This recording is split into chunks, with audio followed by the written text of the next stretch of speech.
Here's Anthony and Mike with an AMI This Week shortcut. Anthony, are you a bug guy? Sure, why do you ask? So you'd be okay to hold on to something with like 100 legs? You asked if I was a bug guy, and that means that you're probably talking about a millipede, but that doesn't mean I want something crawling up and down my arm that has hundreds of legs. Well, then you're lucky that Edmonton reporter Alex Smyth is the one who had the millipede crawling on him. Let's see how he held up in his first bug class.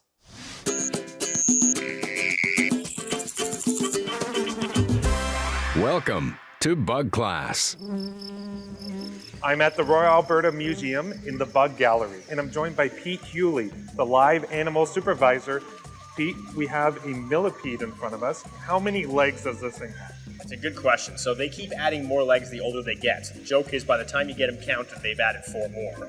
At this size, I would guess she's probably getting close to 100 legs. By the time they're full grown, they can have 256. Wow. So at any given point, too many to count, certainly while they're walking around. For sure. You would find these guys in the wild in Central Africa, places like the Congo and Tanzania. We've got 7 different species of millipedes native to Alberta, but they're only about 2 or 3 centimeters long, so they're a lot bigger in the Congo than they are here. So these guys are found on the forest floor. They tend to roam around looking for vegetable matter, any kind of dead plants, rotten fruit, and small dead animals as well. So they're a very important recycler in the habitats that you find them. So for us here, we feed them a wide variety of fruits and vegetables, and in order to provide that protein and the animal requirement, we give them dog food.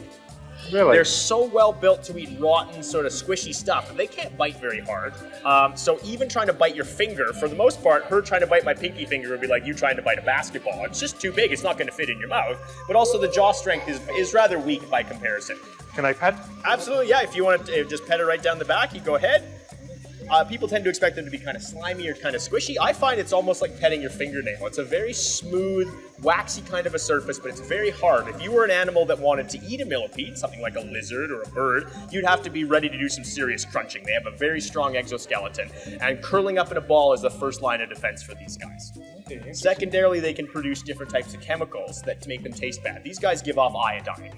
Other types of millipedes can be very brightly colored. These ones are a dark brown. They blend in very well with the ground, but there are ones that are bright red, ones that are striped rainbow colors. There's even a hot pink dragon millipede from Cambodia and Laos, and they are warning people that they've got much harsher chemicals. But this one's okay. This one's okay. I don't think we're going to try to eat it today, and I didn't bring enough to share with everyone. Okay. Do you mind if I hold it? Yes, absolutely. So hold out your hand, just palm up, yeah, and it is very ticklish. All those little legs are a little bit on the ticklish side. And so every little one of those has a little bit of a claw on the end to help them grip, and it is almost like petting a hairbrush. It's a very bristly kind of experience on the underside, whereas the top is very, very smooth, almost like plastic.